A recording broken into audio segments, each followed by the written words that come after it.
Are you cracking your neck? Let me move this mic down a little bit. I'm cracking everything. Yeah. Okay. Right down the whole back. Wow. Hello, friends. Hey, everybody. It is me, Flip. And me, Ange. And we are here for a Monday episode of Crushed and Pressed. We skipped yesterday, so we're here today. We're talking about, this is part 2 of our Manson family series. Miss Ange, how are you feeling today? Oh my God, it still sucks, but I'm doing what I do best, which is just pushing through it. Ange said the show must go on. No, it was last Thursday for whatever reason, and I like, poor Marcy had to hear all about this at length, but basically Thursday I got a really bad migraine, and I've gotten this is like my 4th one ever, and it's one where I don't just get like the headache and then take some medicine I can feel better. I'm out for like 24 hours and I'm puking. I was puking till like 4 a.m, and it just water. Like, I was throwing up water. It wasn't good. And then the whole next day it was like, I'm reading on the internet, they're like, have some fruit, have some veggies. And I'm like, good, I'll make a smoothie with my earplugs in because the blender is so loud. Like, it's just, and every single day it's been weird shit in my jaw and my ears and my head, but I'm not running a fever, no coughing, no snotting, no none of that. So I'm like, the hell happened to me? So yeah, so I'm doing great. Okay. Mm-hmm. Sorry, guys. How have you been? I'm good.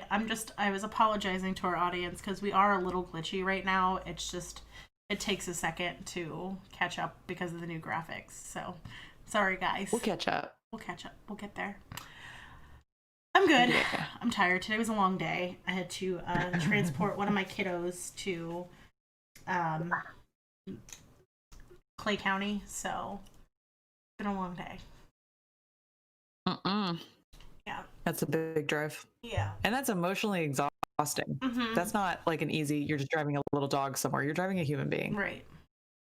So, yeah, there's Jeez. that.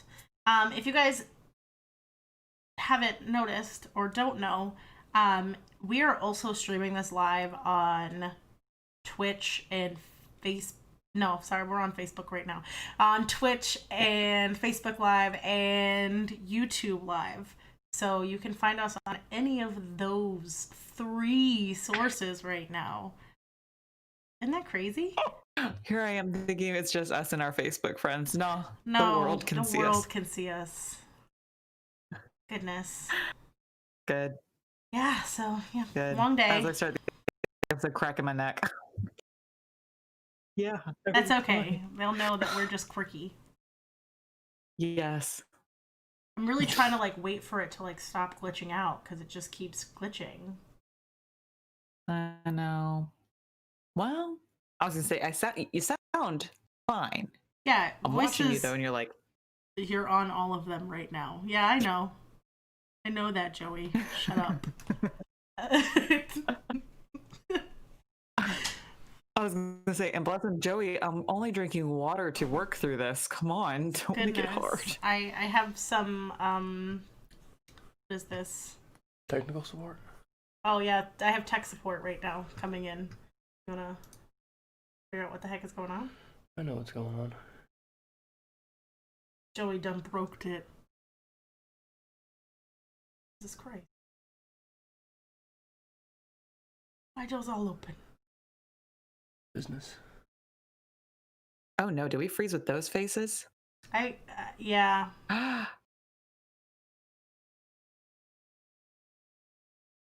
Oh goodness. You were open on like everything right there. Right, there we go. In a second. Thank you. Oh, you know, producer, technical support. Not creepy at all, right? Thank you, Mike. Yeah, sorry. The magic hand fixing stuff? No, the face that we were having right there. Oh. Okay. Onward. Did you freeze again? Ange? No, she's blinking.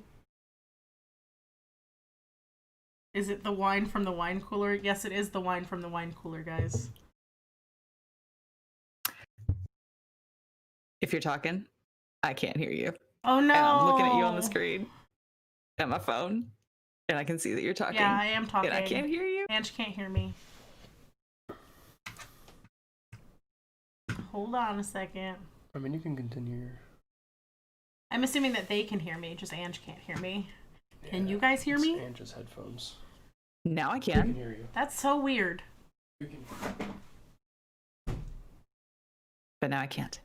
I wasn't talking there. Can you hear me now? Can you hear me now? I don't know if you guys remember those commercials from 2008, but can you hear me now? And still can't hear me. I don't know what to tell her.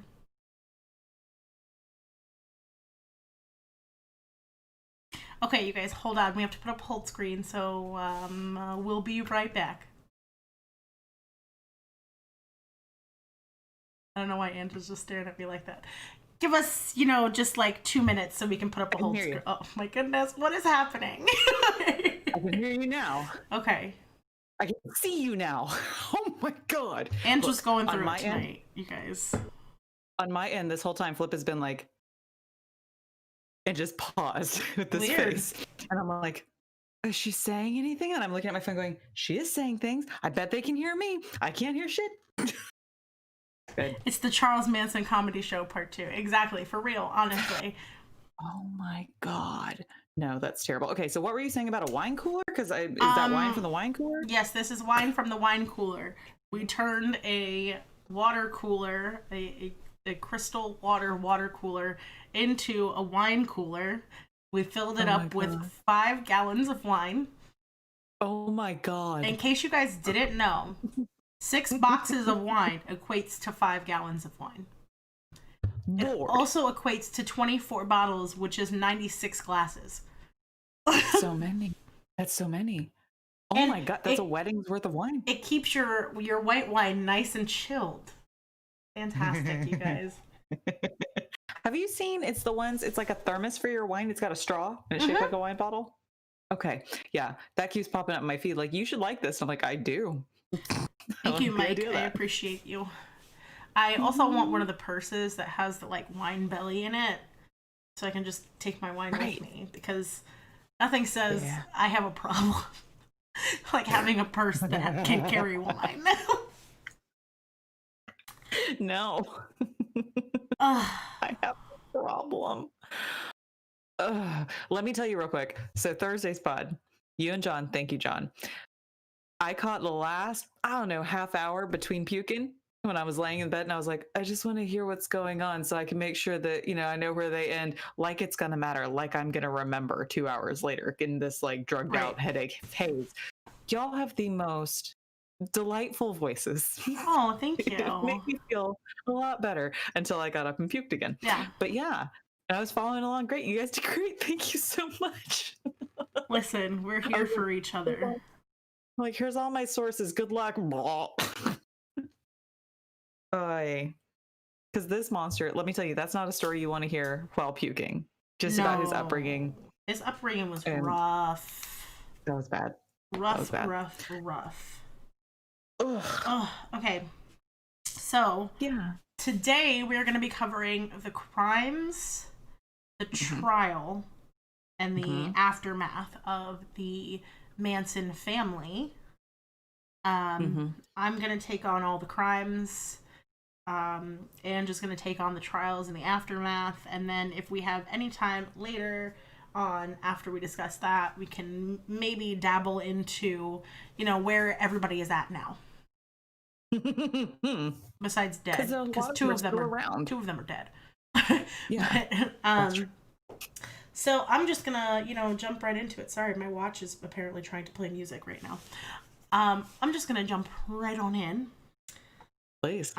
We will start with the Bernard Crowe shooting. Oh, in case you guys haven't seen, this is my new fancy notebook. Beautiful. My new fancy notebook. I scan it and it changes the handwritten words to text. Oh, And then I can just put it into a PDF on my computer and upload it into That's a so Word cool. document. It's the coolest fucking thing. I like that. That's nice. I'll take buried for $1,000. So, Bernard Crowe. This took place on July 1st of 1969 at the Franklin Garden Apartments in L.A. In June, Manson had started telling the family about Helter Skelter and how they needed to show the blacks how to start Helter Skelter. He tasked Tex with obtaining money to help the family prepare for conflict. If you guys don't know, I think we'll talk more about them. We can talk more about them later, but Tex was from Texas, so they called him Tex. Hey. He had a big, heavy Southern drawl. Hey.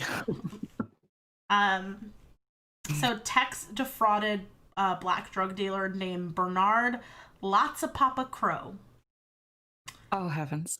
And Crowe responded with a threat to wipe out everybody at Spawn Ranch. Mm-hmm.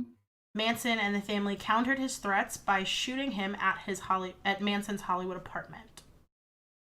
Manson was unsure that he actually killed Crowe, but this was confirmed by a news report of the discovery of the body being dumped in LA, and the body was of a reported Black Panther. Now, Crowe was actually not a member of the Black Panther Party, but they reported this, so Manson thought that this would mean that he would need to prepare for retaliation from the Panthers. So he turned the ranch into a defensive camp with night patrols and defensive posts with armed guards. Yeah, go full nutters. Yeah. And Tex was quoted as saying, "If we needed any more proof that Helter Skelter was coming down very soon, this was it. Blackie was trying to get at the chosen ones." Yeah. Honey, you started it. Yeah. So then we have Gary Heineman. This happened on July 25th of 1969, continued to July 27th of 1969 at Old Topanga Canyon Road in Topanga, California. Gary Heineman was a music teacher and a PhD student at UCLA, and he befriended members of the Manson family and even allowed some of them to stay in his home. Manson, for some reason, was under the impression that Hyman was considerably wealthy and had a lot of stocks and bonds and owned his property, and believing that he was wealthy, he sent family members Bobby Basoli, Mary Brunner, and Susan Atkins to convince Hyman to join the family and turn over all of his assets to Manson. When that didn't work, they held him hostage for 2 days, during which Manson arrived with a sword and slashed his ears off. Yeah, he's stable. Jesus. Afterwards, Bobby stabbed him to death at Manson's instructions. And before leaving, one of the members used his blood to write "Political Piggy" on the wall and draw a panther paw so that people would think that the Black Panthers did it. You know what's great? White people pretending to be black people when they commit crime. It never goes out of style. Jesus. That'll show him, right? In interviews, Bobby said that he went to recover money paid for bad drugs, and the 2 women there knew and went to just meet Hyman. But Susan Atkins wrote in her autobiography that Manson directly told them to go get Hyman's $21,000 inheritance. Brittany, I don't know where he got a sword, okay? I wish I could tell you. Yeah, Manson told Susan that if she wanted to do something important, they would kill him for his money. And then on August 6th, Bobby was caught driving his car, and police found the 2 weapons in the vehicle. And then 2 days later, Manson told everyone in the family, "Now is the time for Helter Skelter." Ugh. The Crazy Express, for real. There you go. So, Lord.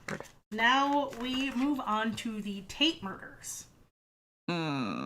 Yeah. So this is August 8th and 9th of 1969 at 10050 Silo Drive in LA for all your serial needs. Oh, God. So on August 8th, Tex, Susan, Linda, and Patricia went to the house where Melker used to live. And as you guys know from our previous episode, Melker was one of the music producers that Manson had met. And Manson instructed them to totally destroy everyone in the home as gruesomely as they could. Good Lord. Manson told the women, you need to just go ahead and do whatever Tex asks you to do. The occupants that evening were Sharon Tate, who was 8.5 months pregnant and the wife of Roman Polanski, her friend and former lover, Jay Sebring, Polanski's friend, how do I say this? Wojciech Frykowski? Can't remember how to say his name. I don't remember it. We'll see if I get it. And the heiress to the Folgers' fortune, Abigail Folger. Abigail. Quincy Jones was supposed to be there, but he decided not to go at the last minute. Thank God. Thank God. Steve McQueen and his girlfriend were also supposed to be there, but they opted to stay at home for a quiet evening together. Y'all, whenever possible, stay at home for a quiet evening. Cheat death, you guys. Well, I mean, I guess Steve McQueen really didn't cheat death, but that's fine. It's whatever. That's fine. He had a Final Destination situation going on. A little bit. The house was chosen because Tex and Heavens.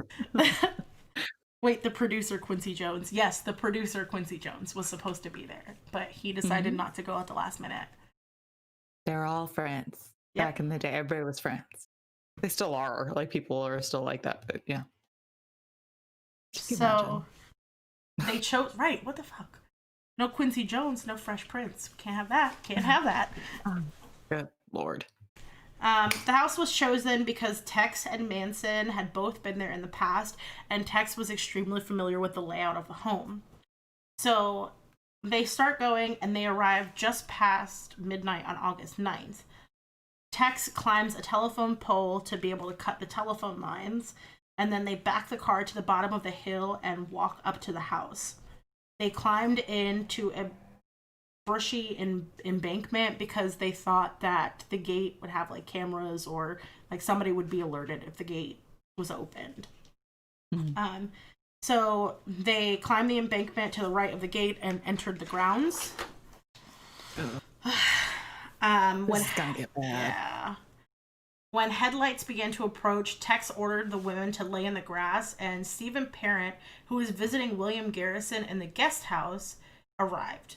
Tex pulled out his gun and aimed it at Parent, and Parent began to beg for his life. Tex Watson then lunges at Parent with a knife, giving him defensive wounds on his palm so deep that they cut through the tendons on his hand. Oh, no. Yeah. And then he shoots him 4 times in the chest and abdomen. And then Watson orders the women to push his vehicle up the driveway to avoid suspicion. Oh my God. You know, you have to give credit where credit is due. How the hell did he have access to all these people and I can't get decent Chinese food here in Florida? I know, Mike, I know. Yeah. It was a simpler time. People left their doors unlocked. People were just hitchhiking. Like, yeah. So then Tex walks up and cuts the screen of the window and tells, what's her name? Linda Caspian to watch the gate. And then Tex removes this screen and enters the home and then just walks over and unlocks the front door and lets Susan and Patricia in. Yep. Tex wakes up Frykowski, who's sleeping on the couch, and proceeds to kick him in the head. And then Frykowski asks him, "Who are you and why are you here?" Tex says, "I'm the devil and I'm here to do the devil's business." Ugh. These poor people are sleeping. Right. Susan Atkins finds the other occupants in the home and forces them into the living room. Right, but it's not like he looked sane back then. He looked straight up crazy. He really did. That's true. That's true. Susan goes and she finds the other occupants and brings them into the living room. Tex ties Tate and Sebring together by their necks, and then I don't like slings the rope over one of the ceiling beams. And then Jay Sebring starts freaking out. He starts protesting because Sharon Tate is pregnant. He's like, you Yeah. can't treat a pregnant woman like that. So Tex just shoots him. Then Abigail Folger is taken back to the room to get her purse because they staged this as a robbery. She gives Right. them $70, and then Watson proceeds to stab her 7 times. Yeah. Like insane stuff. Not just Rakowski's hands end up being bound with a towel, but he manages to free himself, and he begins struggling with Susan, who is just stabbing at his legs with a knife. Yeah. He manages to fight his way to the porch, but then Tex catches up with him, strikes him over the head with the butt of his gun multiple times, stabs him multiple times, and then shoots him twice. God. Like, I'm overkill. Honey. Ugh. Linda hears the sounds that are happening in the house, and at this point, like, she knows what they're going in to do, and she's just sitting in the, like, right by the gate next to the car, and she hears what's going on, and she walks up to the door and tells them that somebody is coming because she wants to stop all of these people from being murdered. Wow. Yeah. Linda. Abigail Folger escapes and flees out the bedroom door next to the pool, and she's caught by Patricia, who Patricia Crenwell, who tackles her to the ground and stabs her. And then Watson helped finish her off, and Abigail Folger was stabbed a total of 28 times.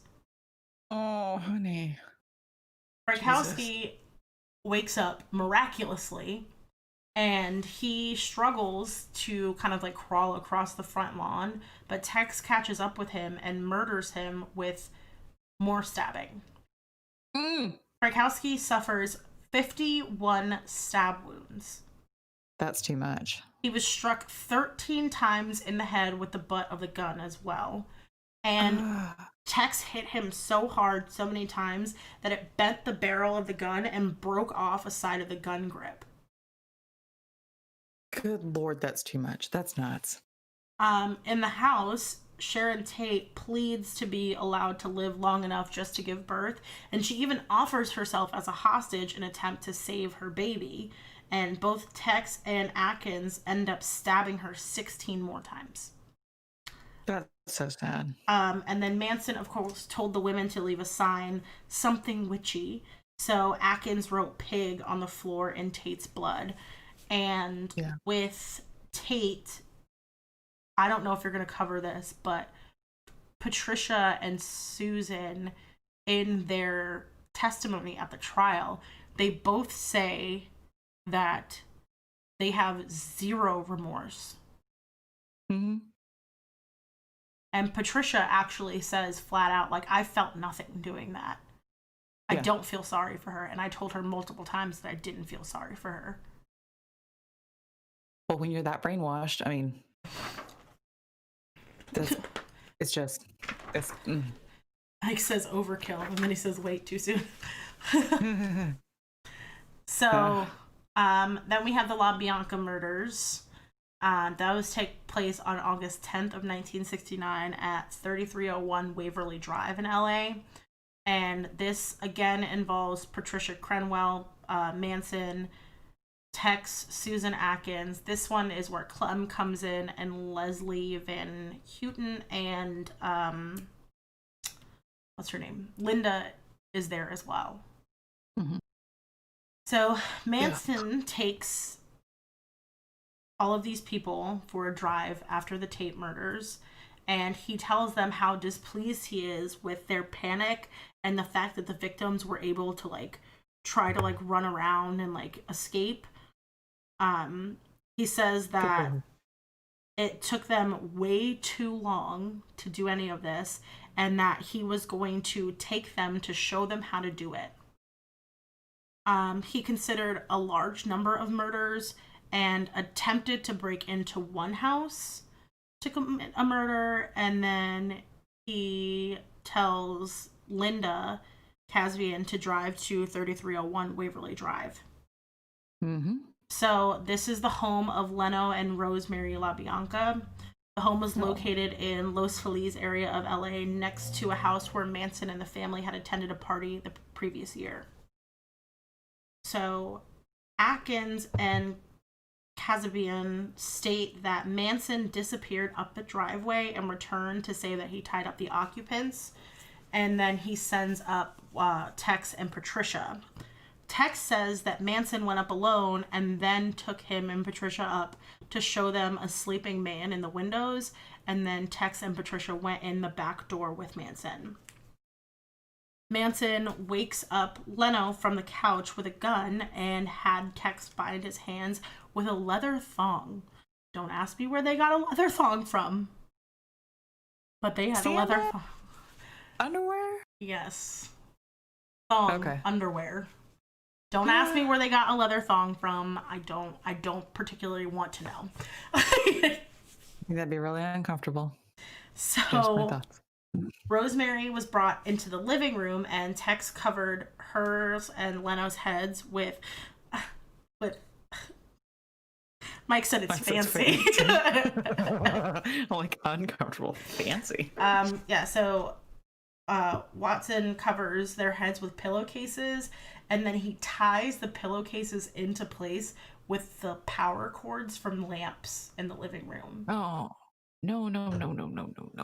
And then Manson left, and he sent Patricia and Leslie up with instructions that the couple needed to be killed. Tex complained to Manson that there was an inadequacy of weapons, so he sent the women from the kitchen to the bedroom with Rosemary, and he began stabbing Leno with a chrome-plated bayonet. Oh my god. Like they just come out with these wacky ass weapons. Like, the gun's not doing it for me, Manson. I need a bayonet. Yeah. Yeah. The first stab went through Leno's throat. Then Tex went into the bedroom and found Rosemary keeping the women at bay by swinging a bat at them. So then Tex just goes in and just stabs her several times, and then goes back out into the living room and resumes stabbing Leno. He stabbed Leno 12 times and then carved war into his abdomen. And then he went into the bedroom and found Patricia stabbing Rosemary with a kitchen knife. Oh my god. Manson tells Tex that each woman needed to play a part in the murders, so Leslie joins in stabbing Rosemary 16 times in the back and butt. Good god.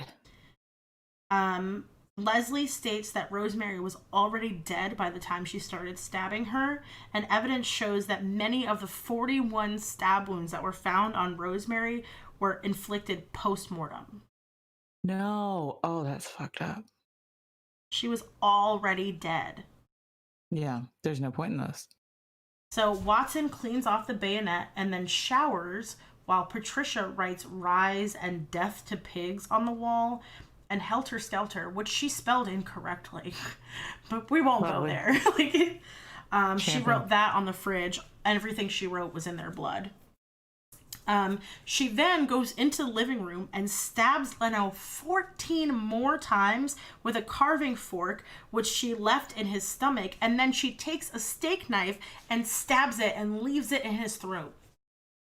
Woman. What the hell is the point? No, what the fuck? So Manson takes Clem, Atkins, and Linda to a house in Venice. He says that this is the apartment building that a famous actor lives in. This happens to be somebody that Linda had met, and she'd been to his apartment and stayed there a couple of times. And he instructs them to go in that home and murder him. And then he leaves and goes back to Spawn Ranch, leaving the three killers at the La Bianca house to hitchhike back home. And then the three of them, at the different actors' house in Venice to hitchhike back home. What a fucking terrible leader. So, right. So Manson, who's like, hey, the three of you in Venice, I want you to murder this actor. Linda Caspian thwarts this entire murder plan by deliberately knocking on the wrong door and waking up the actor's neighbor. Good. Then they decided that since they woke a stranger up, they couldn't go through with their plan, so they abandoned it. But Susan, being the classy bitch that she is, she takes a shit right on the fucking stairs before she leaves. Oh, honey. Oh, honey. So, No. those are all of our murders.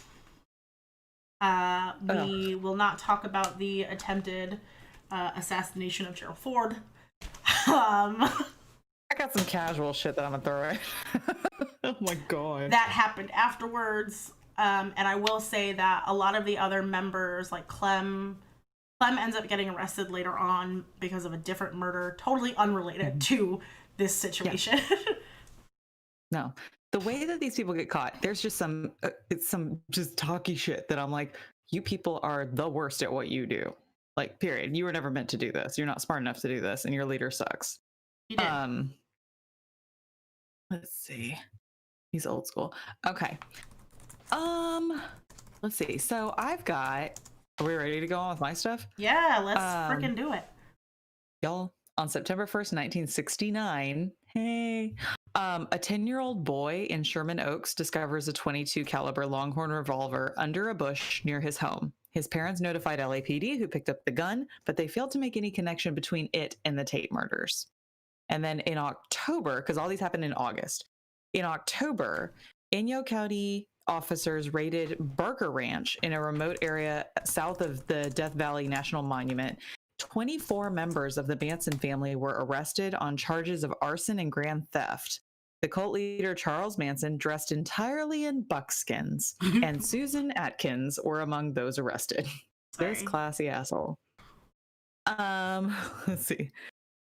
And then after her arrest, Atkins, this bitch, was housed at dormitory 8000 in Los Angeles. On November 6th, she told another inmate, Virginia Graham, an almost unbelievable tale.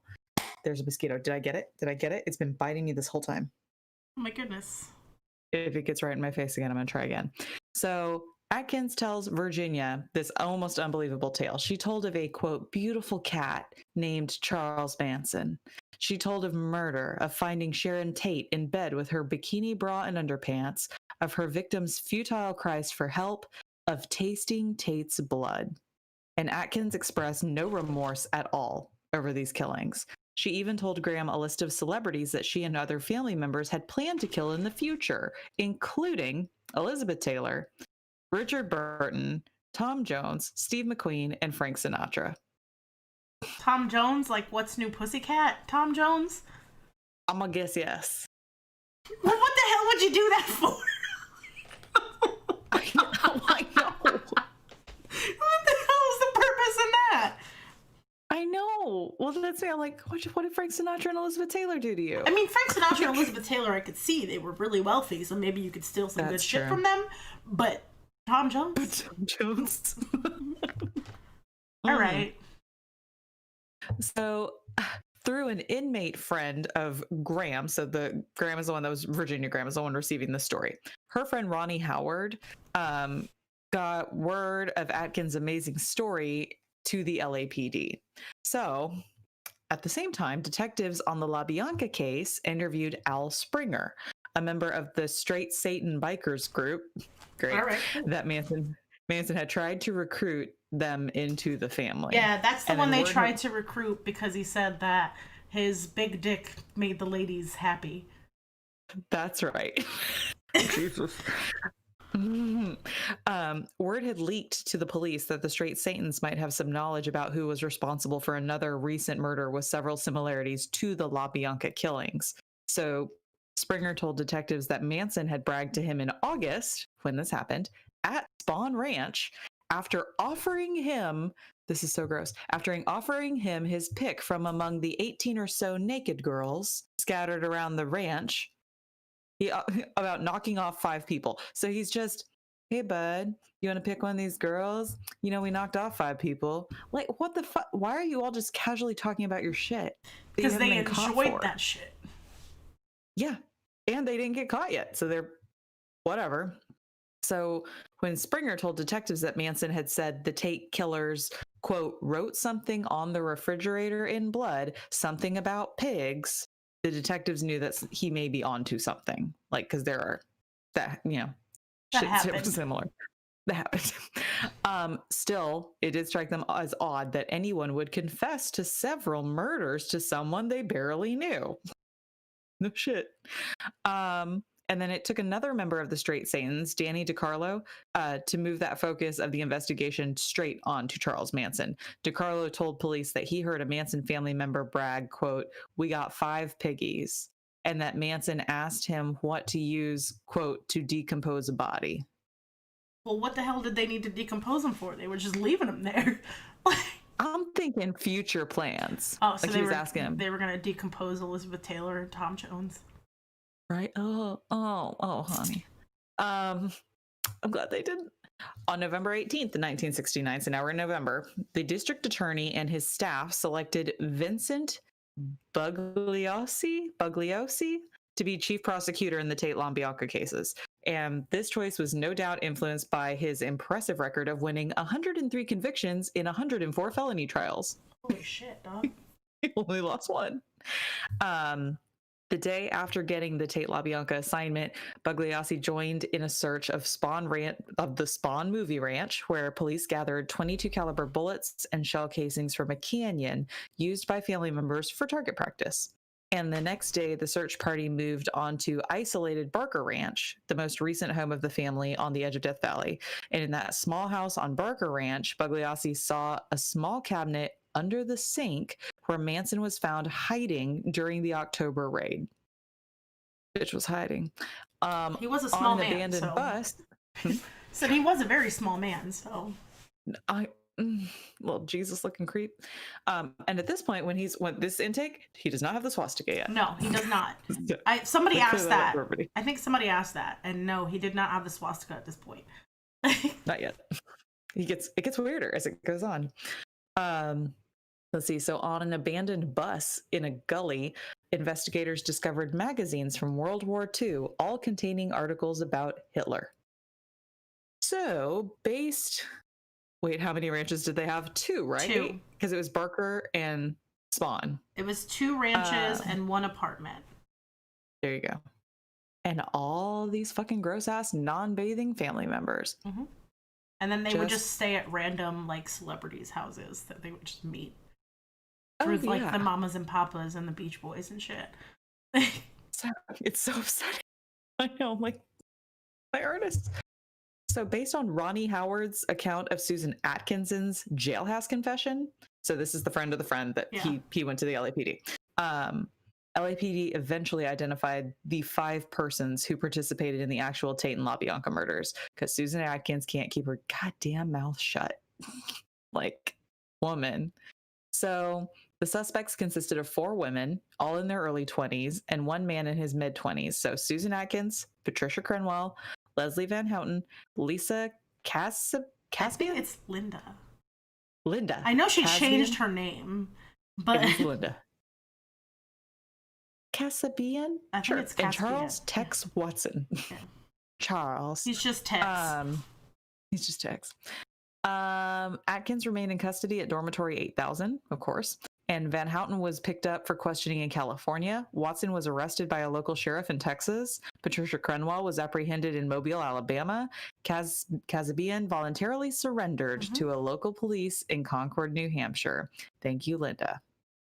So, knowing that the convictions of at least some defendant would require testimony from one of those people, right, present at the murders, the DA first reached a deal with the attorney for Susan Atkins, because clearly she's a talker.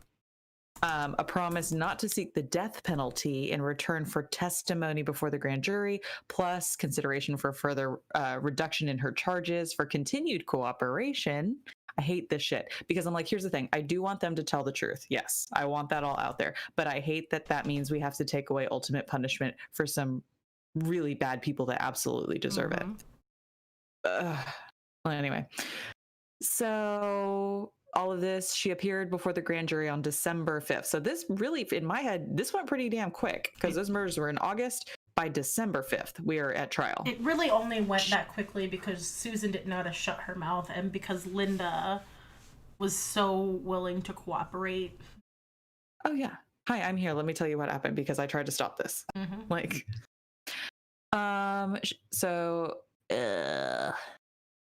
who am I talking about? Susan told the grand jury that she was, quote, in love with the reflection of Charles Manson, and there was no limit to what she would do for him.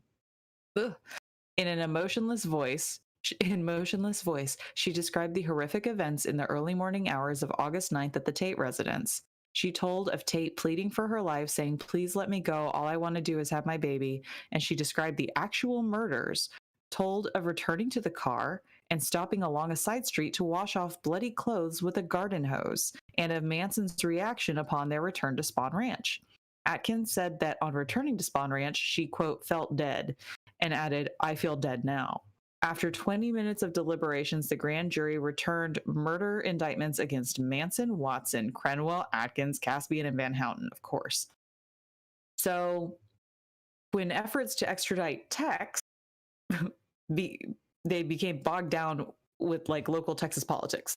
Because Texas, I'm sorry, you have one of our guys? We want to kill him too. Yeah. Let us handle this. Let's just murder. murder But we him. need him over here. We got old Sparky still here. It's fine. Murder. It's fine. Yeah, let's just get rid of him. So they decided to proceed against the 4 persons indicted for the LaBianca murders who were actually in custody in California.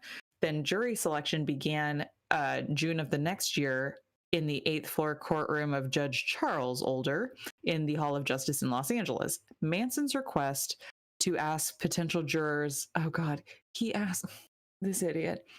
So Manson said that he wanted to ask potential jurors a few simple childlike questions that are real to me in my reality. They said, no, you don't get to do that.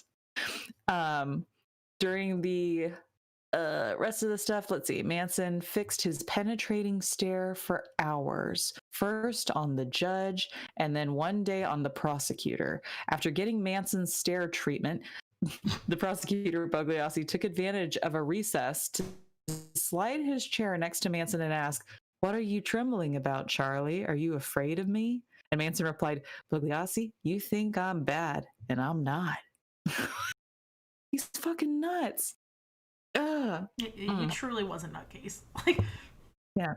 So he went on to tell Manson that Atkins was, quote, just a stupid little bitch who told a story to get attention. And after a month of all this shit, a jury of 7 men and 5 women were selected. The jury knew that it would be sequestered for a long time, but it didn't know how long. As it turned out, their sequestration would last 225 days, longer than any previous jury in history. Mike said, it feels like all this crap was done out in the open. How the hell did no one see this crap? Because everybody at this point is fucked up on LSD. You know, it wasn't strange at this point to see a bunch of people coming from a celebrity's home. Hi, Auntie Barbara. It wasn't out of the norm to see a bunch of celebrities' homes being filled with people. And it wasn't strange to see people hitchhiking on the side of the road at this point. So yeah. And then weird parties and stuff. So like, I don't know. I think I would notice people covered in blood, but also it could be a costume and that we're having weird times and all sorts of shits and mind your own business and blah, blah, blah. Right. No. So opening statements began on July 24th. So this is just a month before the anniversary of. Okay.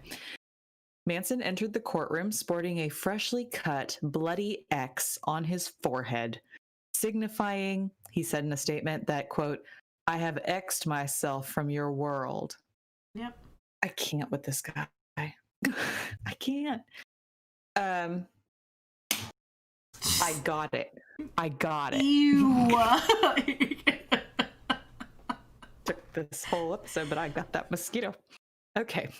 So the prosecutor, in his opening statement for the prosecution, indicted that his principal witness would be Linda Kasabian, one of the Manson family members who accompanied the killers to both the Tate and LaBianca residence. So the prosecution turned to her with a promise of prosecutorial immunity for her testimony. And then when Susan Atkins, probably in response to threats from Manson, announced that she would not testify at the trial, they got her instead.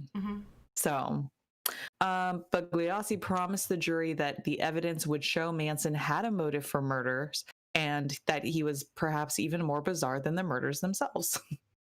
So, let's see. July 27th, Bugliosi announced the people call Linda Kasabian and Manson's attorney, the fabled obstructionist Irving Kennerek, immediately sprung up with an objection. And he said, "Objection, Your Honor, on the grounds that this witness is not competent and is insane."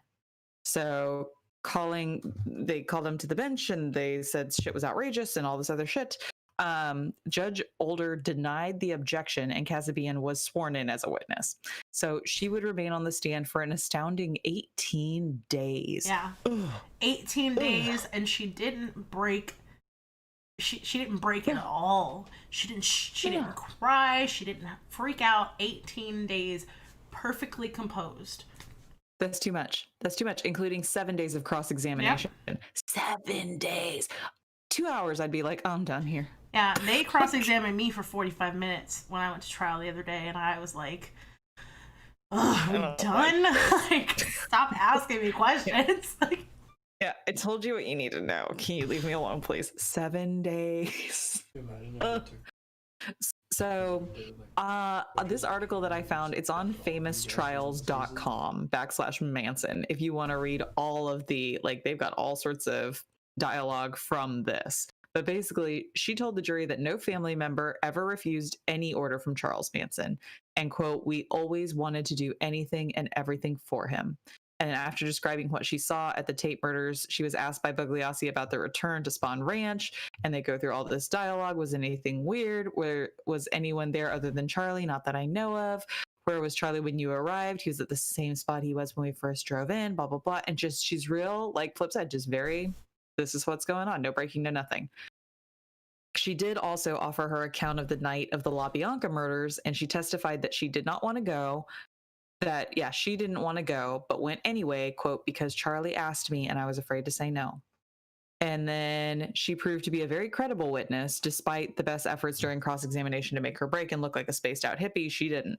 And after admitting that she did take LSD about 50 times, she was asked by Kennerek, I don't know who that is, describe what happened on trip number 23. Y'all, this is insane questioning. How are you going to remember? That was his attorney. Okay, thank you. Defense questions explored her beliefs in ESP and witchcraft, or focused on the vibrations that she claimed to receive from Manson. So Manson's attorney is trying to make her look crazy, and she did not look crazy. And there was all sorts of other weird shit. But on August 3rd, when Manson stood before the jury and held up a copy of the Los Angeles Times with the headline, "Manson guilty, Nixon declares," Jesus, the defense moved for a mistrial on the grounds that the headline prejudiced the jury against the defense. But Judge Older denied the motion after each juror stated under oath that he or she would not be influenced by the president's reported declaration of guilt. And just so anybody wants to know, when you hear these horrible podcasts that cover somebody who's clearly innocent in prison and you want the president to declare them innocent and wipe it out, this is why you don't get involved in this. You can't just, for anybody and everybody, do this. Based on that statement alone in the newspaper headlines, I stand by my belief that Nixon is quite easily the dumbest person. Honey, you're making our process harder. What are you doing? Forget Watergate. Shit. What the hell is this? Mike said, "I feel like Nixon would know if you're guilty." That's true. I probably stand my. That's how he talked. Yes, I know. You did so good. So there was, of course, testimony corroborating that of Casabian, and it came from several other prosecution witnesses, most notably the woman Atkins confided to in the dormitory 8000, Virginia Graham. And then other witnesses described receiving threats from Manson, evidence of Manson's total control over the lives of family members, or conversations in which Manson had told of the coming helter-skelter. So 19-year-old Paul Watkins, Manson's foremost recruiter of young women, this is so gross, he provided key testimony about the strange motive for the LaBianca Tate murders, including, quote, its link to the Bible's Book of Revelation. And Watkins testified that Manson discussed helter-skelter constantly. And Bugliosi asked Watkins how helter-skelter would start. And he said, quote, there would be some atrocious murders, that some of the spades from Watts would come up into the Bel Air and Beverly Hills district and just really wipe some people out, just cut up bodies and smear blood and write things on the wall in blood and cut up little boys and make parents watch. So in retaliation, this would scare, in other words, all the other white people would be afraid that this was going to happen to them. So out of their fear, they would go into the ghetto and just start shooting black people like crazy. But all they would shoot would be Garbage Man and Uncle Tom's and the ones that were with Whitey in the first place. And underneath it all, the black Muslims he would know that that was coming down. Helter Skelter was coming down? Yeah. So after Whitey goes into the ghettos and shoots up all the Uncle Toms. And this is like legitimate shit from the court proceedings. They were so brainwashed by this one thought that Charles Manson had. And he's sitting here out to make this happen. This is not, Helter Skelter was not going to happen. He was creating, just in case anybody missed this shit's nuts. And he went to the whole, like, wipe the white people out? Yeah, by sneaking around and slitting their throats. Did Charlie say anything about where he and the family would be during Helter Skelter? Yeah, when we were at the desert at the time, and he said he was going to walk around the desert and, see that there's all these places and water would come up from the ground and blah, blah, blah. Y'all, it's nuts. You guys remember when I said, like, you could probably tell me anything enough times and convince me? That is not one of those things. No. We're here to defeat blah, blah. No, honey, you're not. What? So on November 16th, 1970, after 22 weeks of testimony, the prosecution finally rested its case. And when the trial resumed 3 days later, the defense startled the courtroom spectators and prosecution by announcing, without calling a single witness, the defense rests. So suddenly there were 3 female defendants that began shouting and saying that they wanted to testify. And in the chambers, attorneys for the women explained that although their clients wanted to testify, they were strongly opposed, believing that they were under the powerful influence of Manson, and they would testify that they planned and committed the murders without Manson's help. So there's a whole, we want to keep this out. We want to do this. They need to look crazy, and that's why this happened, and blah, blah, blah. Good Lord. So returning to the chambers, one defense attorney complained that questioning their clients on the stand would be like, quote, aiding and abetting a suicide. So the next day, there was another surprise. Charles Manson announced that he too wished to testify before his co-defendants did. He testified first without the jury being present so that potentially excludable testimony relating to evidence incriminating the co-defendants might be identified before it prejudiced the jury, because even though you tell them you need to pretend you didn't hear that, they heard that. And then his over 1 hour of testimony, full of digressions, fascinated all of the observers. All of that is on this article if you want to read it. It's the ramblings of a madman. And at the conclusion of Bugliosi's cross-examination of Manson, the judge asked Manson if he now wished to testify before the jury, and he replied, I've already relieved all the pressure I had. You don't have to testify now. Like, he's like, no, I'm good. I let that all out now. I don't need to do that in front of a jury. So there was one last frightening surprise of the Tate LaBianca murder trial, and when that trial resumed on November 30th, following Manson's testimony, Ronald Hughes, the defense attorney for Leslie Van Houten, failed to show. And a subsequent investigation revealed that he had disappeared over the weekend while camping in the remote Sespe Hot Springs area northwest of Los Angeles. And it's widely believed that Hughes was murdered by Manson for his determination to pursue the defense strategy at odds with that which favored Manson. Yep. So Mike said, imagine being the people who have to investigate this crap. How does that not affect you the rest of your life? I mean, these people have to be fucked up for the rest of their lives. Like, because you're just sitting there, you can't fix like crazy. And then you have to just be like, okay, well, now I'm in that reality. So I understand why this happened, but it's still not okay. What the fuck? and I mean, okay, like he tried to frame all of this on the Panthers, but like, if you guys go back to our episodes like mid-season where we talk about the Panthers, they have their own fuck shit going on. Yeah. Like they didn't have time for that shit right there. No. So because the one guy went missing, let's see, Manson's defense attorney, Irvin Kanarek, argued to the jury that the female defendants committed the Tate and LaBianca murders out of a love of the crime's true mastermind, the absent Tex Watson. And then Kanarek suggested that Manson was being persecuted because of his lifestyle. He argued that the prosecution's theory of a motive was fanciful. So they're saying these women killed the Tate LaBianca situation because they loved Tex. And it's like, what? No. So his argument lasted 7 days, prompting the judge to call it no longer an argument, but a filibuster. Please stop. Mm-hmm. And then let's see. Mike says, yeah, they didn't need Manson's help. They wouldn't have even, it's wild to think that they would have even known any of these celebrities and known any of these addresses had they not already met Manson. Yeah.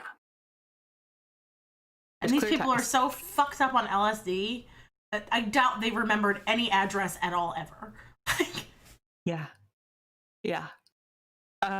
Bugliossi's powerful summation described Charles Manson as the Mephistophelian guru who, quote, sent out from the fires of hell at Spawn Ranch 3 heartless, bloodthirsty robots.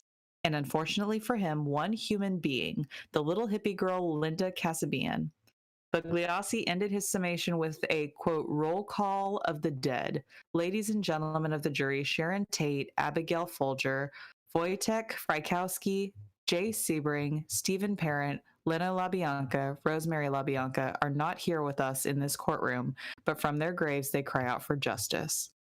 So the jury deliberated a week before returning its verdict on January 25th, 1971. The jury found all defendants guilty on each count of first-degree murder, and after hearing additional evidence in the penalty phase of the trial, the jury completed its work by sentencing each of the 4 defendants to death on March 29th. As the clerk read the verdict, Manson shouted, "You people have no authority over me." And Patricia Krenwinkel declared, you have judged yourselves. Susan Atkins said, better lock your doors and watch your own kids. Leslie Van Houten complained, the whole system is a game, and the trial was over. At over 9 months, it had been the longest and most expensive in American history. And then, let's see, it goes into what the death sentences imposed by the LaBianca jury would never be imposed, thanks to the California Supreme Court ruling in 1972, which declared the state's death penalty law unconstitutional. Mm-hmm. So the death sentences for the 4 convicted defendants, as well as for Tex Watson, who had been convicted and sentenced to death in a separate trial in 1971, were all commuted to life in prison. Mm-hmm. And all 5, it says, currently remain in prison in California. So Charles Manson was incarcerated in a maximum security section of a state penitentiary in Concoran, California. Mm-hmm. Concoran. He has been denied parole 11 times, most recently in 2012. I don't know when this article is from, sorry.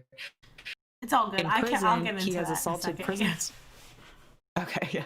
In prison, he has assaulted prison staff 6 times. A search of the prison chapel where he took a job in 1980 revealed his hidden cachet, including marijuana, 100 feet of nylon rope, and a mail order catalog for hot air balloons. Motherfucker, you're gonna leave prison in a hot air balloon. In 1986, he published his story, Manson in His Own Words. In his book, he claims, my eyes are cameras. My mind is tuned to more television channels than exist in your world, and it suffers no censorship. Through it, I have a world in the universe as my own. Honey. All 3 female defendants have expressed remorse for their crimes, been exemplary inmates, and offered their time for charity work. yet none has been released by the California Parole Board. You all murdered people. Sorry. Even though each of them was young and clearly under Manson's powerful influence at the time of their crimes. So there is no question that, but for their unfortunate connection with Charles Manson, none of them would have committed murder normally. But they went into a cult, they got washed, they went and did a thing. And I'm like, well, I don't know that we can Rule it necessarily out. say that. Yeah. I think we're all capable of, but you're given Out of keys all and told of how. them, out of all of them, I think Patricia would have definitely gone on to be murdered. Yeah. She was just Yeah. nutty. Susan Atkins died in prison of terminal brain cancer in September 2009. The remaining Manson family defendants, including Charlie, of course, deserve release, but given the reality of politics, might never experience freedom. No, I don't think you deserve release. In November 2014, the California Department of Corrections announced that it had received a request for a marriage license from their famous 80-year-old prisoner. Manson's bride-to-be is Afton Elaine Burton, a 26-year-old woman, and he was 80 years old at the time, who had worked for Manson's release. She said, "I love him. I'm with him. There's all kinds of things." Deborah Tate, sister of the slain actress Sharon Tate, has a different take. "I think it's insane. The devil is alive and well." Thank you, Deborah. And then the end came for Charles Manson on November 19th, 2017, in a hospital in Kern County, California. Manson died of natural causes. He was 83. Rotten hell. That's what I had for my research. Jesus Christ. Okie. And then I wanted to ask you, did you watch Once Upon a Time in Hollywood? I don't think so. I think you would know if you did. Yeah. I think so. It was, so there was basically it's Quentin Tarantino, and it's the one with oh yeah, no, I didn't watch that one. Okay, yeah. Brad Pitt and Leonardo DiCaprio, which I was excited to see them both in one movie together. And there's a little girl child actress in that is just, she's perfect. They do a reimagining, so spoilers if you haven't watched this, if you plan on it. They basically do kind of like how in Inglourious Bastards he rewrites history in that shit. So this one, he rewrote the history of Sharon Tate, and you see her going through and like watching one of her movies in the movie theater with her little bare feet and just enjoying life. And then basically you see throughout the whole thing, like there's Charlie Manson showing up at the house. There's, such and such. But I think it's Brad Pitt's house is down at the bottom of the park from where Sharon Tate lives. And so the Manson family shows up at his house, and he ends up killing Tex and all the girls. And so at the end of the movie, you get to see Sharon Tate live, and she's having a party with her friends in her big old pregnant belly. And I was just crying my eyes out because I'm like, she could have lived. Like if they had gone to the wrong house, and it was just so nice to watch the Manson family members get fucking killed. Right. It was lovely. I know. So that's the only good thing about that movie. Other than that, it's real long. Yeah. And kind of there's draggy parts, but Yikes. I thought it was worth it for the Manson references. So, as promised, we would do a fun fact section here. So, for Manson, as Ange said, he had tons and tons of violations while he was in prison. He even got a hold of a cell phone. How he knew how to work a cell phone is beyond me. But I'm like, bitch, you were in there before cell phones. He got a hold of a cell phone. He had tons and tons of homemade weapons. And Afton Elaine Burton, who was absolutely devoted to this man, she actually got a lot of shit from the media and from Manson's own family because they were supposed to be married like right before his death, and actually right before he got really sick. And a lot of people believed, and his family believed, that she actually just wanted to marry him because she was planning some kind of like tourist trap, like kind of like serial killers, murderers kind of tourist trap thing. And they believe that she actually wanted to use his ashes or his body as one of the attractions. So she I was mean, good like, on you if that's she was true. like, I'm totally devoted to this man. No, like I'm not. I would never do anything like that. But also, like, here are my plans for this tourist attraction. But also, I Yeah. would never put his body there. That would be outrageous. Yeah, yeah. But also, here's all the things he collected in jail. Pay me $3,000 to come visit. Right. Ugh. Patricia Krenwinkel, who was in Chino. Is it Chino? Chino? I don't know. Chino? She actually met Manson. She was a secretary when she met him. She met him at a party, and then she quit her job so that she could join the Manson family. She basically ended up urging people like not to think that he was some kind of hero, and she said that she found herself, she said, what a coward that I found myself to be when I actually looked back at the situation. She tried to remember it sometimes, and she believes now that it's not what it was when she was 19. At this point, she is the longest serving female inmate in California. Wow. She was second only to Susan, but then when Susan passed, of course, she took over. Again, like I said, they say that she is a model inmate. She is eligible for parole again in 2022, but in 2017, when she was denied, she tried to say that like Manson abused her and that she was just abused her whole life, and like this is what led up to this, and like Right. but she didn't really show a whole lot of remorse, and it seemed like she was kind of just trying to be manipulative. So the courts basically stated like she continues to be a danger to people because she's not actually remorseful for anything that she's done. God, that's so hard to judge, man. Right. And for me, like, you're 19, your brain is still not fully formed. You are not a functioning adult. You can't make decisions yet, but we trust that you can. Right. So it's like, you're an adult. You made these decisions. Leslie, she was a former homecoming princess. And she was 19 at the time of the La Bianca murders. And 19, you're a baby. Good God.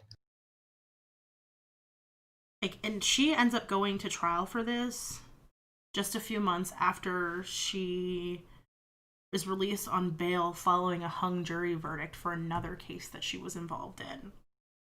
Jesus. She said that Manson was introduced to her by a boyfriend, and this boyfriend convinced her that he was Jesus Christ. They said that she's been completely disciplinary free her entire sentence. She told a parole board that she was deeply ashamed of her role. She takes very seriously not just the murders, but what made her make herself available to Manson. She, of course, was denied. And I think her next one is in 2027, something like that. But basically, everybody is just saying that she continues to be an unreasonable support or threat to society. Yeah. Where is he at? Oh, yes, Tex. Mm. Oh, by the way, when we talk about Manson putting the X in his forehead, Leslie and Susan both do that in solidarity with him. They all carve an X into their foreheads, and to show that they were like above the law. So Tex is still in prison in San Diego, but now he is an ordained minister. Oh, congratulations, Tex. Yes. And not only is Tex an ordained minister, but Tex was also married in prison, divorced, and he had 4 children while he was in prison. Because from the time of his imprisonment to 1996, California inmates in prison serving like lifetime sentences were still allowed conjugal visits.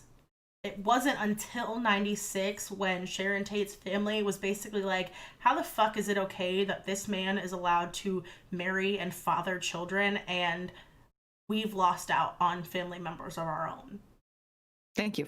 So well, that same shit. When did it come about that like they couldn't start making money off of shit that they did? Because what's his name? The clown.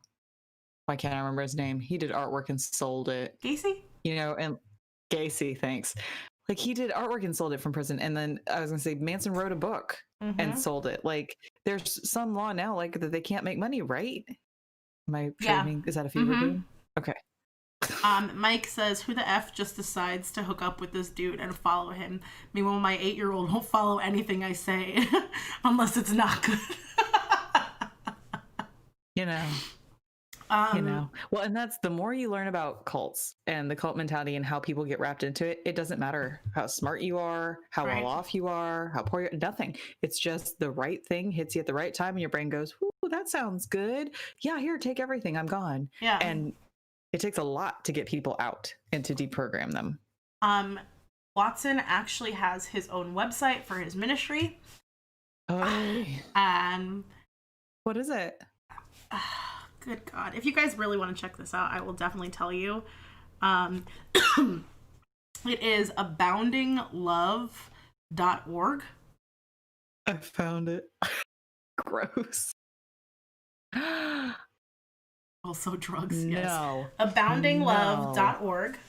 That is the website for his ministry. And essentially he just wrote like letters to people from prison. And he says in these letters, Manson offered a utopia, but in reality he had a destructive worldview that Charles ended up believing in and acting upon. His participation in the 1969 Manson murders is a part of his history that he deeply regrets. Really?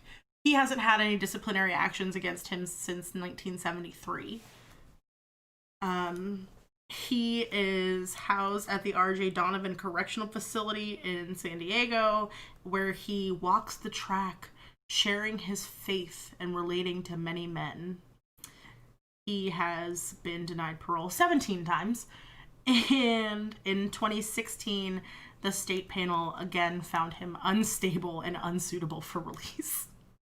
Well, and he's one that I feel like he could create his own cult if he were to get out. Oh, definitely. The fact that he took the time to become an ordained minister tells me that the dude is just nuts. Like, well, yeah. And it's a whole lot of how can I reach out to people? How can I get into their souls and blah, blah, blah. And like when I go on here on his website, May 2020, Happy Mother's Day. I'm trusting by now that parts of our world have opened back up after the virus, quote, a tiny disease-causing agent, although devastating to many. In light of the gospel, Jesus says this. And then a rocky response, Aaron wrote, I received your letter. Thank you for blah, blah, blah. And it just seems so friendly and sweet. And his picture is like he's in a blue shirt, looking all friendly. And the links are about Charles, how I met Manson, Helter Skelter, why the crimes, frequently asked questions, what people say, how to be involved, and contact Charles. What? You're a nightmare, hun. He is. And he actually says in like the Q&A section, like, please don't use this address to write Charles any letters because he won't receive them. I won't give them to him. No. So Susan Atkins was a former topless dancer who... Honey. Susan, next to Manson, had the toughest childhood. Her mom died when she was young. Her dad became an alcoholic, and she worked as a waitress and went to high school to be able to take care of her and her brother. Her dad just kind of like split out on them. And she works as a waitress to make money for her and her brother, and eventually she just meets Manson and she's just like caught up in this whole like lifestyle of his. She is known to be the scariest of the Manson girls. Oh, honey. She, as she said, she stabbed Tate 16 times as Tate pleaded with her to spare her unborn child, and then she hanged Tate. Yeah. she was just a mess. Mm-hmm. Unfortunately, she said she became a born again Christian and she apologized for her role in the crimes. And prison staff actually advocated for her to be released. Yeah.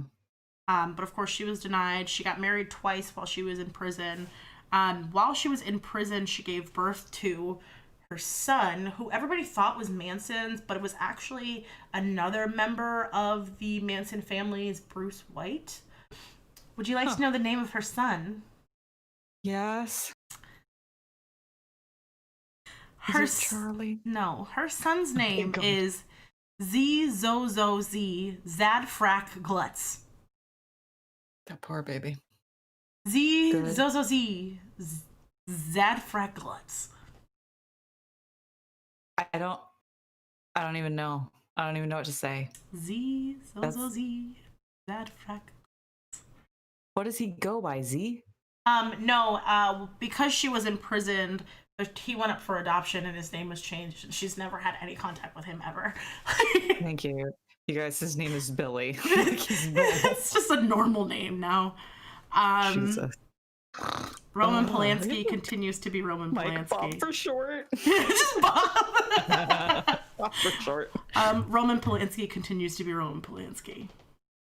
Lord, y'all. And that's all I have to say about Roman Polanski. Thank you. That's a whole other trip we can take one day. Lynette Squeaky Fromm. Yeah. She was another follower. She was convicted in 1975 of pointing a gun at President Ford in Sacramento in an attempted assassination. The gun did not go off because the Secret Service wrestled her to the ground, but then it was found that the gun didn't even have a bullet in it. Thank you. I was gonna say it wasn't loaded, right? The gun was not loaded. So I don't know what the hell she was doing. She's bananas. She escaped from federal prison in West Virginia in 1987. And then she was captured 2 days later, roaming the countryside, and she continued to correspond with Manson the entire time. Good Lord. She served 34 years in federal prison, and she lives in upstate New York. Bruce Davis, who was convicted for taking part in the murder of Gary Hyman, he was an aspiring musician, a stuntman on the ranch, and that's actually how he met them. In 2016, he was rejected his parole, and basically they just said that he just continues to be a public danger to public safety. That the fear of him is instilled in the public, and that's never going to be forgotten. Davis has been denied parole 30 times. Holy shit! I would stop. I would just give up. He's of course serving a life sentence. He's convicted for 2 counts of first-degree murder, conspiracy to commit murder, and robbery. He is a born-again Christian now, and he has his doctoral degree in philosophy of religion and ministers to other inmates, because why not leave a cult and become a minister? Yeah, it makes sense. It's so gross, but it makes sense. What is happening right here? LSD is a hell of a drug. It truly is. Linda Casabian, she was granted immunity. She stated in an interview that she didn't even ask for immunity. They just offered it to her. Yeah, because they're like, we want the truth from you. We will give you this. Well, yeah, okay. She didn't ask for it. They offered it to her. That night, the Tate and the LaBianca murders, the only reason why she went is because she was the only one out of the entire Manson family who had a valid license. That sucks. Oh my God. She ended up being part of the Manson family because she left a marriage. She got married really young. And she took her daughter and they moved to Spawn Ranch. And she was actually romantically involved with Tex. Oh. And she was a devoted member of the family until after the LaBianca murders. As soon as the LaBianca murders happened, she fled. Yeah, because fuck it. What the hell did I sign up for? I think they say that she lives somewhere like northern East Coast area. That's okay. I don't know. Need to know where she No, lives. don't even know. Bobby Won't finger. Basoli, who was convicted of Heinemann's murder, was sentenced to death. Of course, he had his sentence commuted, and he joined the Aryan Brotherhood. Of course he did. He joined the Aryan Brotherhood, and he suffers broken jaw and a lot of other fights. He was already in jail when the Tate and LaBianca murders happened. He was transferred to Oregon as part of the Interstate Compact to house certain inmates. He had no disciplinary reports since 2008, and he's been denied parole 18 times.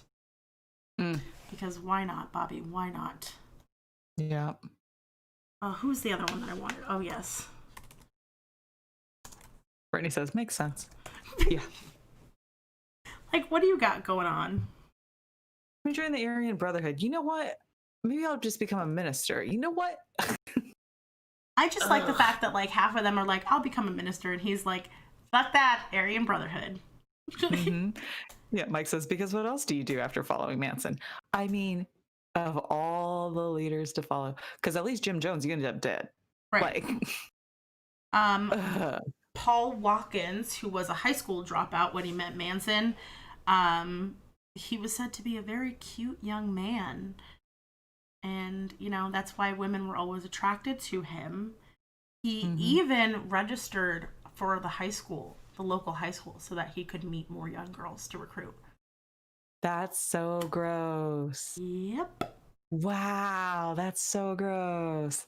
He was arrested in October on completely unrelated charges after the trial, and he ended up testifying against them so that he could get out of his other trial. Great. And God. apparently he lived a seemingly normal life and had a family before he died of leukemia. Wow. Because it's totally cool. Mary Brunner, who was Manson's first follower. Remember, this is the one that Mike goes, is it an extracurricular? Recruiting girls for the Manson family. Yeah, Mary Brunner was his first follower. This is the one that we talked about that he had a kid with. And that she worked at the library, and she was only 9 years younger than Manson. Yeah, she gave birth to Valentine Pooh Bear Manson. Oh, Valentine. Valentine Pooh Bear. Pooh Bear. That's up there with Blanket and Apple. Right. She was... Oh, yes. There's a rumor that Manson cut Valentine's umbilical cord with his teeth. He just... Why? Oh, that's so gross. No, I didn't. Thank you. I didn't even know that. Yeah. She was a mother figure to the entire group. She was in jail for credit card fraud when the Tate and LaBianca murders took place, but she was present for Gary Hyman's July killing, and she smothered him with a pillow after he was fatally stabbed. So he was already dead. Oh, okay. So you smothered a dead body. She testified in exchange for immunity, and she felt so bad for turning on them, and she was part of the group's plan to hijack a plane in order to free Manson and the other members, a plan that was thwarted when police caught her stealing guns from a sporting goods store. She spent 6 years in prison, moved to the Midwest, and changed her name, and nobody knows where the hell she is. And now she's your neighbor. Get excited. Yeah, somebody's neighbor right here. Clem. I feel so bad for Clem. I know. Of all the... Whatever. I know. So, Clem stayed in the car while the Manson family massacred Sharon Tate. But he did participate in the murder of Donald Shorty Shea. A stuntman at Spawn Ranch... A stuntman and a Spawn Ranch hand, Shea was killed and dismembered by the family that summer, but his body wasn't found until 1977. God. Clem was said to be kind of the dumb one. His nickname was Scramblehead. And he is actually, allegedly, the member who crashed Dennis Wilson's Ferrari.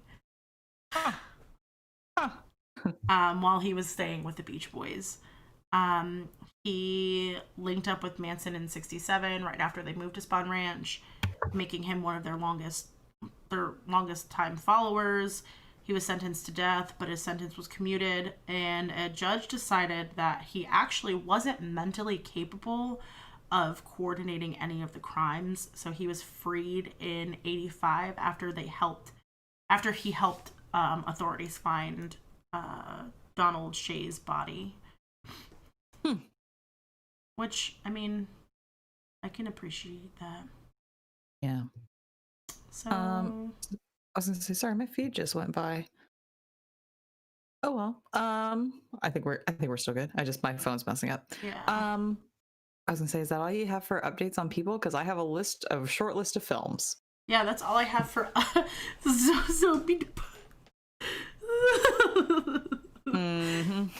It's better than that, Bob. Zozo B. Bob. Good lord. Okay, so I pulled up as just a closer on vulture.com. Thank you, Vulture. Pop culture surrounding the Manson family, Manson murders, all of that. And this article was from July of 2019. So it's right before Once Upon a Time in Hollywood came out. And it says, this article was originally published in May. We are republishing the piece as Once Upon a Time in Hollywood hits theaters this weekend. So basically I want to go through, because I was just astounded by how many films, documentaries, and all that shit there are that I have never seen, because I've just never cared to dig into the Manson stuff, because for whatever reason I was like, yeah, I'm aware of everything. I was not aware of everything. I did forget one aftermath. Tell me an aftermath. Manson's oldest son, Charlie Jr., he did commit suicide, I think in '96. He just couldn't handle like having the name and like all the notoriety that came along with his name, so he did commit suicide. He has children, so somewhere out there are descendants of the Manson family, but yeah. Mike says like actual Manson family. Mike says, imagine being the dumb one in that group. I know. Well, Susan and Tex were clearly the masterminds. Like, yeah, it's like, look, this one's good for stunts, not too good at driving. And Patricia is just out here to stab. Like, ugh, gross. Okay, so I've got, let's see, films from vulture.com. I Drink Your Blood from 1970. And so it's just set in a small town overrun by a rabid cult. And it's an X-rated horror film by David E. Durston. And it takes inspiration from the Manson murders, along with a rabies epidemic that occurred in an Iranian mountain village at the same time. So that's got to be a trip. Helter Skelter from 1976. And it's based on the true crime book by Vincent Bugliosi. yes. That's another soon read for me. Like, I gotta get Zodiac, and I have to get Helter Skelter. Mike called Patricia Stabby Patty. oh, honey. Stabby Patty. Heavens. That's a good Halloween costume. Let's see. The Book of Manson, 1989. And let's see. This is a low-budget satire of the Manson family, and it stars punk rocker Robert Hecker as Charles Manson and numerous other punk scene members as his followers.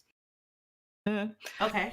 Summer Dreams, the story of the Beach Boys, 1990, and it spans the 50s to the 80s, and it's a TV movie that follows the rock and roll career of Brian and Dennis Wilson, including some of their interactions with Charles Manson. The Manson Family from 2003, and this is a fictionalized movie, and it follows the early free love and rock and roll days of the Manson family, including their attempts to record an album while living on Spawn Ranch. I forgot about that. Yes, they did try to record an album. What the hell is wrong with these people? They really wanted to be famous one way or another, and they fucking did. Another one is Helter Skelter from 2004. And so this is also based on the true crime book of the same name, and it's a remake by John Gray. And this one focuses on Linda's involvement with the Manson family. And then The Strangers from 2008. It's a horror film by Brian Bertino. I've seen this one. And it's a young couple, and it's Liv Tyler and Scott Speedman Yeah. who stay at a holiday house and are disrupted by a band of masked intruders. And along with the LaBianca Tate murders, The Strangers takes inspiration from the 1981 Ketty Cabin murders and a series of break-ins that took place. So it's all a amalgamation of all these murders.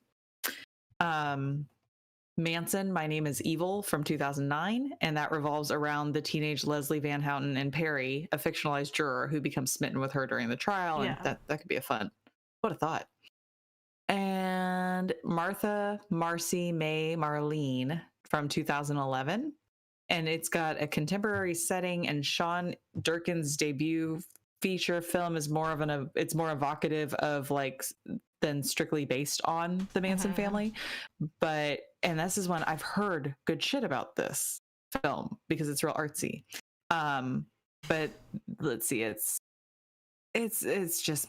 Martha, Marcy, May, Marlene. Go watch that. Good Lord. And then there's like 3 more from 2014, 2015, 2016, 2016. And it's what? House of Manson, Manson Family Vacation. And that's a comedy by Jay Davis. Wolves at the Door, and that's a horror film that follows Sharon Tate and her friends as they are stalked and slayed. And then Manson's Lost Queen, it has a 0% approval rating on Rotten Tomatoes. God. No one's about that. And then there's a shit ton of documentaries. Just Manson, Charles Manson Superstar, 6 Degrees of Helter Skelter, Old Man, Life After Manson. And then they made a bunch of TV movies. Merry Christmas, Charles Manson from 1998. And this is a season 2 holiday themed episode of South Park. Cartman's uncle bursts out of prison with his fellow inmate, Charles Manson. Seen that. Let's see. Mad Men had an episode, season 6 episode called The Better Half, wearing a t-shirt identical to one that Sharon Tate wore in a 1967 photo shoot of Esquire. And there's all this other Manson directing stuff in there. Aquarius was canceled after 2 seasons, but it was an NBC crime drama and it had a lot of flaws, but it managed to position the Manson story within all of the other shit. Yeah. I do remember that. Manson. Yeah, I don't remember that at all. Manson from 2016 was a true crime TV series, Murder Made Me Famous, and it takes on the Manson family for the 5th episode of the 2nd season. And then American Horror Story Cult. So that's, of course, it takes place after the 2016 presidential election, and there's like a group of cult leaders that are played out, and so Peters plays Manson. Yeah. But because they throw in all of them, Jim Jones is in there, Marshall Applewhite, David Koresh. He plays all of them. Evan Peters plays all of them. And then Billy Lord and Leslie Grossman have recurring roles as Manson followers, Linda and Patricia. Yeah. But what was I gonna say? In the first season, in Murder House, they put a take on that as well. Yep. With the Yep. Yeah. Fuck. I need to rewatch season 1. I know. It was so good. That's best season. It is the best season. Come on. Cult was just a not so great season. It wasn't. And I'm going through it going, I should like this because I know so much about this, but I just don't like this. I liked Hotel, and that had, serial killers, but I liked the story being told about the front desk guy too. Like there was a lot more in that one for me. I can't stand what's her name crying in every single episode, Sarah but I mean, Paulson? it's whatever. Yeah. Every 5 seconds, her character was crying, and I'm like, I understand what we're going for here, and she's really good at it. Man, I'm sick of seeing her cry. Sally was going through it in Hotel. So rough. Mike says... And then Mindhunter. Yes. Mindhunter mentioned it too. Of course. They interview him. Mike said, it's so weird to think that the Beach Boys had something to do with Manson, the Beach Boys who sung Kokomo. Right. Well, I told you, there's a lot of their songs that are derived from melodies or lyrics that Manson wrote. Gross. And they take it, and it's like, it's fucking wild. Like, and then he got real mad. Yeah, because Never Learn Not to Love, credited to Dennis Wilson and released as a B-side to the Beach Boys' Bluebirds Over the Mountain. This song is an altered version of Charles Manson's Cease to Exist. And then Manson exchanged the writing credit for a motorcycle and a sum of cash, yet became enraged when he discovered that the Beach Boys had altered his original lyrics. Yep. Honey, you made a trade. For a motorcycle. Yeah, and then of course he's mentioned he failed to make it as a musician when he was a free man. During his incarceration, his songs were compiled into an album by record producer Phil Kaufman, and since its 1970 release, many of them have been covered, including Cease to Exist, which is covered by Rob Zombie in 2010, Red Cross in 1982, and the Lemonheads in 88. Look at Your Game Girl by Guns N' Roses in 1993. Arkansas was covered by the Brian Jonestown Massacre in 1999, and Six City by Marilyn Manson. This sucks. Isn't Marilyn Manson's name supposed to be a mix of Marilyn Monroe and Charles Manson? Yep. Am I crazy? Yep, that's right. Okay. Just Vroom, vroom, bitch. Right, Mike. Oh my God. But yeah, I mean, this list, if y'all want to go to vulture.com and look this up, there's so much more I'm not even going through. Books, music, TV shows, episodes, all sorts of shit. He had an effect, this crazy motherfucker. He was charming. Ugh. For a bastard child. Look, and the people have asked me a lot. They're like, look, when you look at like Ted Bundy, and he's supposed to be this handsome, charming dude or whatever, versus Charles Manson, like I would say, looks wise, if I didn't know their personalities and shit, Charles Manson looks more normal to me than Ted Bundy does. Right. But that's before you see him with the hair and all the way you know him now. But like hippie days, he just seemed like a normal little quiet dude that plays the guitar and is really feeling himself. Whereas like Ted Bundy to me, I'm like, hey, you got crazy eyes and eyebrows and you look real mean. I think he looks mean. I don't think he looks nice and sweet. Right. But I wasn't around then. I don't know. What do I know? Oh, hold on. Okay, well, accept. Sorry, my computer's doing things that I don't want to have happen. No, we're so close to the end. I know. So stop. So she yells at the computer. Yeah. Stop. One of the things I know people asked about the swastika. So he had the X first, and then later in the trial he comes in with the swastika tattoo. And he said, the mark on my head simulates the dead head black stamp of rejection, anti-church, falling cross, devil sign, death, terror, and fear. So that's what the swastika is there for. Really, given the choice, I think I'd hang with Ted. Probably has decent takeout. Ew, I don't trust him. Ugh. Teddy? Ugh, I don't trust any of these guys. I don't know. I would hang out with Ed. Ed seems like a cool guy. That's true. Wait, your Ed, not my Ed. Not your Ed, my Ed. Let's just clarify, guys. Ed Kemper. Ed Kemper seems like a cool guy to hang out with, and I'm gonna find an audiobook of his one day, and I'm gonna let him lull me to sleep. Oh. Yuck. That's right, he did audiobooks. He did audiobooks because his voice is just so low and soothing. Good. Now I can put on my thing. I want to record audiobooks like Ed Kemper did. Hire me, Audible. Hire me. Ew. He hung in Gville. Can't be too bad. Mike, he didn't hang out in Gainesville. He murdered in Gainesville. There you go. Let's clarify. Jesus Christ. He slaughtered a ton of sorority girls in Gainesville. Good God. Yeah, he didn't hang out. He did a thing. He came for business. Ugh. On that note, I was going to say, do you have anything else you want to plug outside of all this normal stuff? Lord. We have our social media up at the top. It's above me today, not above Ange, not above Murder Hung Out Semantics. Semantics. Anyway, we have all of our social media over there. It's above me. We're at Crush and Pressed on literally everything. Crush and Press podcast on Discord. We updates about our Hunt a Killer boxes and all that kind of fun stuff. At Crush and Press _pod on Instagram, where we give you fun little pictures and uploads cute little memes and comics and stuff. Y'all, my brother sent in a very good meme. It got posted. Yes, go check it out. On Facebook, where you will find out if we're going live. It's also where you can get updates on all of our seasons and stuff like that. They all go to Facebook. Twitter, where I just post random stuff that's going on.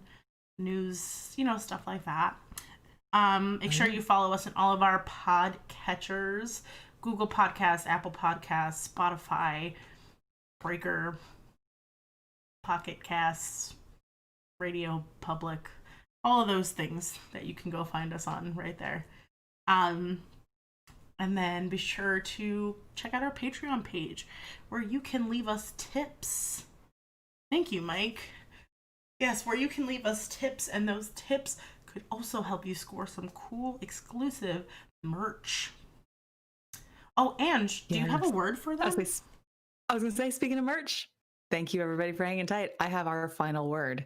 This is the final word in this season's contest. So every Sunday, so today, Monday, last Monday, we've been putting out words that create a phrase. And right now they are scrambled. So you need to go back through all these episodes, collect your words, lay them out on your paper, unscramble them. And it is a phrase that is a Joey's Words of Wisdom. Today's word is could. COULD. If I would, I could, but I can't, so I won't. Could. He could kill a whole lot of people. This bitch could tell the truth on the stand. Could. Could. Yes, could. So yes. So that's your last word, though. Mm-hmm. So now you have all the words. If you've been paying attention, you have all the words. You need to send them in. And then you can win a mug. A mug. A mug. A mug shot. Hey. Yeah, sure. Because this is the lovely week of Thanksgiving, Ange and I are going to be on a little hiatus. So we will not be here Thursday or Sunday this week. We wish you guys all a happy Thanksgiving. Spend some time with your family. If you don't like your family, spend some time with your friends. Hell yeah. Please.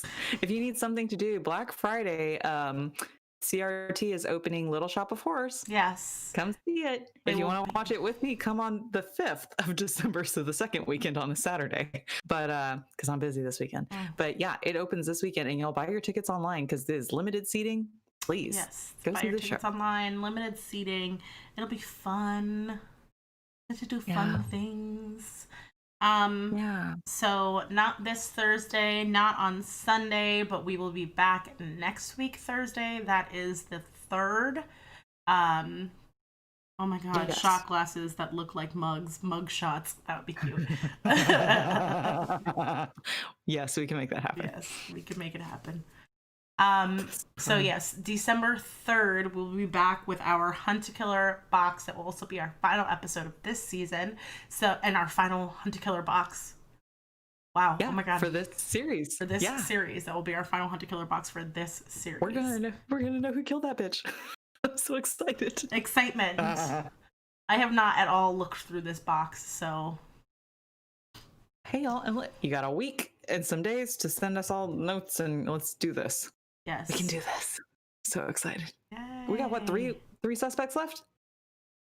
Yeah. George. Mother. Mom. George. And what's her name? Look, I found my notes. The trollop. Thank you. Evelyn. Yes. The trollop. Evelyn. Yes. So be sure to if you like to play Beth early, do that. Yeah. Be sure to come and hang out with us on December 3rd while we do that Hunt a Killer box. And then our Hunt a Killer box for the next series is already coming in. I already have 2 of them. So it's a whole New Year's season of just Hunt a Killer. Right, exactly. So on that note, you guys, please remember that anytime we go live, now you will find us on Facebook Live, Twitch, and YouTube Live.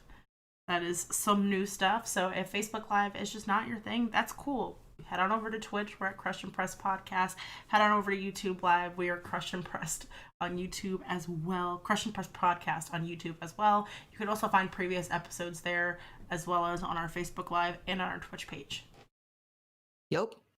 And hey, thank you to the Last Electric Rodeo for allowing us to use their song Bronze Age of Horror at the end of each one of our episodes. If you want to learn more about them, go to lastelectricrodeo.com or find them on Facebook at Last Electric Rodeo. As always, you guys, be safe, take care of yourselves, take care of others, be kind to yourselves, and be kind to others. Don't get murdered. Be aware of your surroundings. Lock your doors. All of this could have been solved if they just locked their fucking doors. Lock your doors. Don't join a cult. Right, don't join a cult. Please don't murder anybody. If you do, exclusivity. It's ours. Please. We have the first interview. Thank you. And again, enjoy your holiday. We will see you guys December 3rd at 8 p.m. Yeah. Don't hang with Manson. That's right, Mike. Don't hang with Manson. Hang with Manson. All right, you guys. Peace out, Cub Scouts.